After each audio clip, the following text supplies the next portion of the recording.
제가 이 자리에 선 것은 설교단에 설이라고 해달라 이렇게 말씀을 하셨고, 저는 그 순간에 마음속으로 그 말씀이 하나님의 명령처럼 느껴졌기 때문에 더 이상 사양을 못하고 이 자리에 섰습니다. 2년 전부터 교단 형편을 생각할 때 이러저러한 일 때문에 제 마음에 근심과 걱정이 있을 수밖에 없었습니다. 여러분께서 잘 아시는 대로 교회는 물론 노회나 총회는 하나님의 말씀과 총회가 가지고 있는 헌법과 규칙에 따라서 운영되어야 합니다. 큰 교회, 작은 교회 구별이 있을 수가 없습니다. 모든 교회가 말씀을 순종해야 하고 총회가 하나님의 뜻 가운데 제정한 헌법과 규칙을 지켜야 합니다. 그래야 교회가 평안합니다. 그래야 노회가 평안하고 그래야 총회가 평안합니다. 이유가 어디 있건 간에 말씀이 무시되고 헌법이 무시되고 규칙이 무시되면 갈등이 일어날 수밖에 없습니다. 그리고 마침내 하나님의 영광을 가리는 일들이 일어날 수밖에 없는 것입니다. 오늘 우리는 누구를 정죄하기 위해서 이 자리에 모인 것이 아닙니다. 우리 총회를 걱정해서 모였습니다. 총회 내에 있는 모든 교회와 모든 교인들이 하나님 말씀 앞에 무릎을 꿇을 수 있고,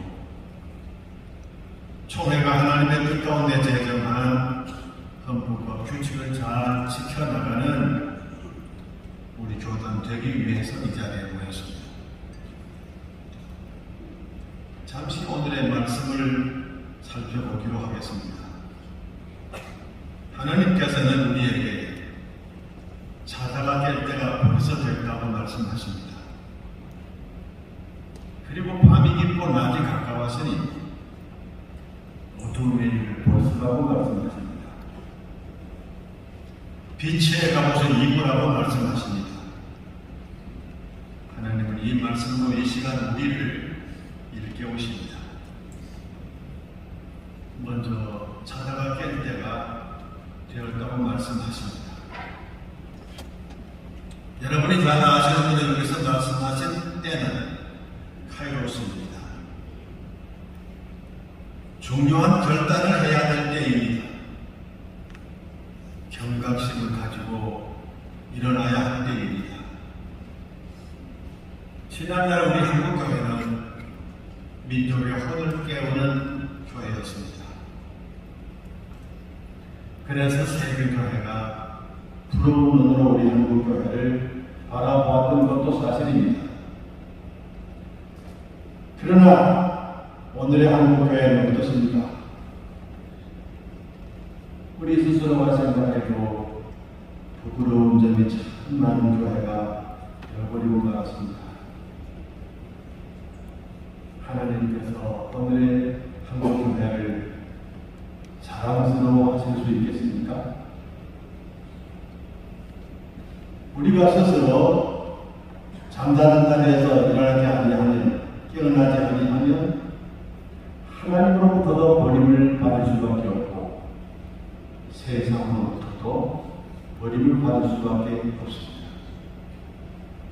이것을 깊이 명심해야 합니다.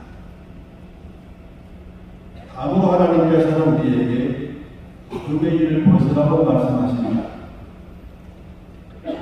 우리가 벗어던져야 될 어둠의 일이 무엇입니까? 하나님의 말씀을 연하고 우리의 욕심에 사로잡혀 사는 행위입니다. 하나님의 뜻을 왜곡하고 우리의 뜻을 내세우는 행위입니다. 하나님의 영광을 외면하고 우리의 영광을 추구하는 행위입니다.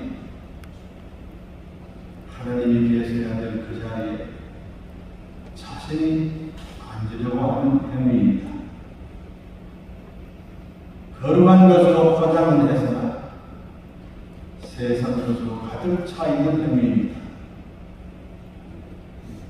하나님은 이 모든 행위, 이것을 벗어야 된다고 우리에게 명령하십니다. 어느 때나 하나님의 교회는 스스로 어둠을 벗기 위해 노력을 해와야 합니다. 노회도 총회도 예외일 수가 없습니다. 이것이 오늘의 종교개혁의 지상과제일 것입니다. 우리는 총회로 모일 때마다 먼저 예배를 드리면서 하나님의 말씀을 듣습니다. 그리고 성탄 예식을 행하여 주의 몸과 주의 피를 기념합니다. 우리가 만일 총회를 회물을 처리하면서 계획 때 들었던 말씀을 잊어버리고 계획 때 기념했던 성탄의 의미를 망각하고 나아간다면 과연 그런 모임이 성회일까요? 그런 모임이 총회일까요? 그런 모임으로 하나님의 뜻이 이루어질 수 있겠습니까?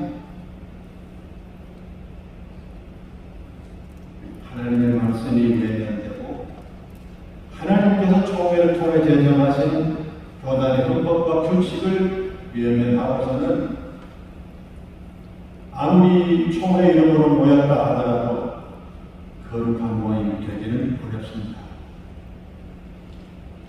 가던 길을 놓쳤다면 그 자리에 우선 멈춰서야 합니다. 그리고 바른 길을 찾아내야 합니다. 그리고 용기 있게 그 길로만 가야 합니다. 바른 길이 아니라는 것을 알면서도 이런저런 변명을 줘놓으면서 가서는 결코 안 될 것입니다. 천만의 변명을 들어놓은들 그 길이 바른 길이 될 수 있겠습니까?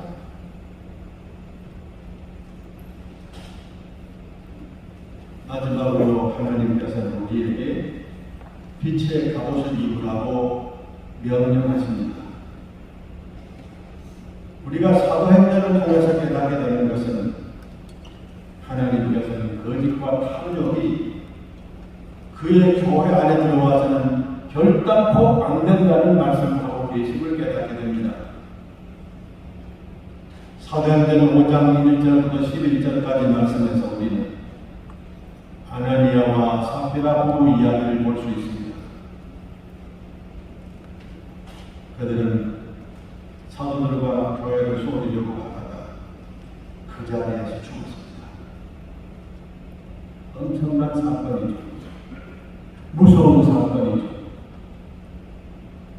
왜 이런 일이 일어났습니까? 자기 소유를 팔아서나 그 값에서 얼마를 감춰놓고 소유를 한 돈 전부인 것처럼 했습니다. 베드로가 책망했습니다. 너희가 사람을 속이려고 한 것이 아니라 하나님을 속이려고 했다. 그들이 그 자리에서 죽기까지 한 것은 하나님이 결단코 그의 교회에 탐욕과 거짓이 들어오는 것을 원치 않는다는 것을 말씀하신 것입니다. 초기 교회에 이 사건이 있게 하신 것도 하나님의 뜻을 우리가 알 수 있는 귀한 근거가 됩니다. 그렇습니다. 어느 때나 교회 안에 거짓과 탐욕이 들어와서는 안 됩니다. 물론 노회나 총회 안에도 그렇습니다. 그것이 하나님의 뜻이기 때문입니다. 교회 안에 세상 것이 들어와 자리를 잡으면 노회나 총회 안에 세상 것이 들어와 자리를 잡게 되면 타락할 수밖에 없습니다. 교회도 타락하고 노회도 타락하고 총회도 마찬가지입니다. 하나님께서는 우리에게 빛의 갑옷을 입으라고 명령하십니다. 하나님의 말씀이 살아있어야 합니다.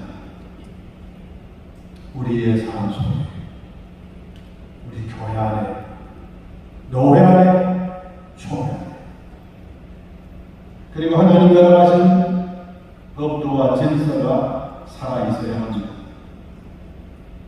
그래야 교회가 살아날 수 있고 생명력을 얻을 수가 있고 세상으로부터 존경과 사랑을 받을 수가 있습니다. 우리는 제108회 총회가 영성교회에서 모이는 것이 옳지 않다는 주장을 그동안 해왔습니다. 그 이유가 분명합니다. 영성교회가 걸어온 길이 하나님께서 우리 교만에게 허락하신 헌법과 규칙을 따르는 길이 아니었기 때문입니다. 전 부족하지만 영성교회 일이 있고 정경총회장 모임이 있을 때마다 똑같은 얘기를 반복해서 했습니다. 이 일이 쉽지만은 않았습니다. 결코 유쾌한 일도 아니었습니다. 그러나 저는 침묵해서는 안 된다는 생각이 있어서 모일 때마다 명성교회 얘기가 논의될 때마다 똑같은 얘기를 반복했습니다. 한 번도 저는 이 일에 꼽힌 일이 없습니다. 저는 지금도 변함없습니다. 명성교회가 교회다움을 완전히 회복하고 그랬을 때야 왜 명성교회가 총회를 모일 수 없겠습니까?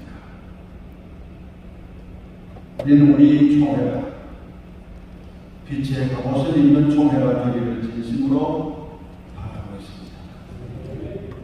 교단 산하의 모든 교회와 모든 교인들이 빛의 갑옷을 입을 수 있기를 진실로 원하고 있습니다. 자다가 깰 때가 된 총회가 되기를 진심으로 원하고 있습니다. 어둠의 일을 벗어버리는 총회가 되고 빛의 갑옷을 입는 총회가 될 수 있도록 우리 모두가 기도해야 될 때가 된 것입니다. 그리고 일어나야 합니다. 그리고 행동해야 합니다. 그래야 변화가 올 것입니다. 오늘 여러 가지 어려움 가운데서 기도하시고 이 자리에 나오신 여러분들에게 진심으로 격려를 부탁하면서 하나님의 은혜가 여러분 모두에게 충만하시기를 간절히 바랍니다.